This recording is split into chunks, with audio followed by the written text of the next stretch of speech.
আসসালামু আলাইকুম। কালকে কথা দিয়েছিলাম ফিশ কাটলেটের রেসিপি আপনাদের সাথে শেয়ার করব। তো আজকে সেই রেসিপি নিয়ে চলে এলাম। দেখতে পাচ্ছেন একটা কড়াইতে কিছু পানি দিয়ে নিয়েছি, আর সেটার মধ্যে 2 পিস রুই মাছ, লেবুর অবশিষ্টাংশ দিয়ে মাছটাকে সিদ্ধ করে নিয়েছি। আর এরপর সুন্দর করে কাটা ছাড়িয়ে নিয়েছি, দেখতেই পাচ্ছেন। আর নিয়ে নিয়েছি এখানে কিছুটা পেঁয়াজ কুচি, কাঁচামরিচ কুচি, গরম মশলা গুঁড়ো, গোলমরিচ গুঁড়ো, জিরার গুঁড়ো, আর হলুদ গুঁড়ো, মরিচ গুঁড়ো, লবণ, আর গিয়ে আলু সেদ্ধ। তো এইগুলোকে আমি একসাথে করে একটু তেল দিয়ে একটু ড্রাই করে নিব, পানি পানি ভাবটা যাতে না থাকে, একটু শুকিয়ে যায়। তো এখন এর মধ্যে আমি দিয়ে দিচ্ছি একটু লেবুর রস, যাতে মাছের আষ্টে গন্ধটা না আসে, আর একটু টমেটোর সস। এগুলো ভালো করে মিশিয়ে আমি সুন্দর করে কাটলেটের একটা শেপ দিয়ে নিব।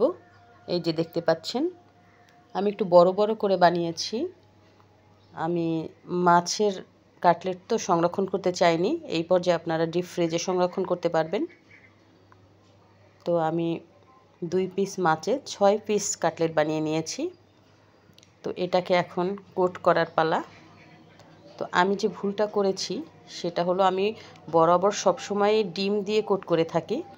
তো আমি একটা চ্যানেল থেকে কর্নফ্লাওয়ার গোলানো পানির মধ্যে কোট করতে দেখেছিলাম, তো আমি সেইটাই ট্রাই করছিলাম। আর তারপরে বিস্কিটের গুঁড়ায় গড়িয়ে নিয়েছি। তো আমি যখন প্রথম ব্যাচ ভাজি, আমার কাটলেটগুলো সব ভেঙে গিয়েছে। তো অবশ্যই এটাকে ডিমের মধ্যে কোট করে নিতে হবে। আমি পরবর্তীগুলো ডিমের মধ্যে কোট করে নিয়েছিলাম, সেগুলো একদম পারফেক্ট হয়েছে। তো যাই হোক, এভাবে করে আমি কোট করে নিলাম সবগুলো। পরবর্তীতে কিন্তু আমি এগুলোকে আবার ডিমের মধ্যে কোট করে ব্রেড ক্রাম্বসে আবার কোট করে নিয়েছিলাম।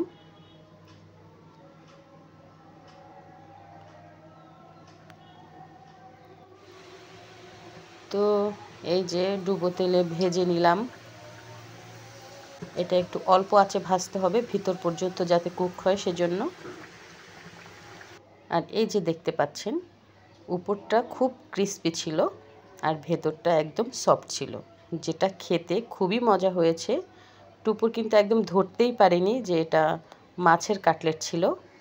তো ওই জন্য মজা করে খেয়ে নিয়েছে, বললে হয়তো খেত, খুবই মজা হয়েছে, কিন্তু একটু গড়িমসি করতো। তো আপনারা কিন্তু একবার ট্রাই করবেন। আল্লাহ হাফেজ।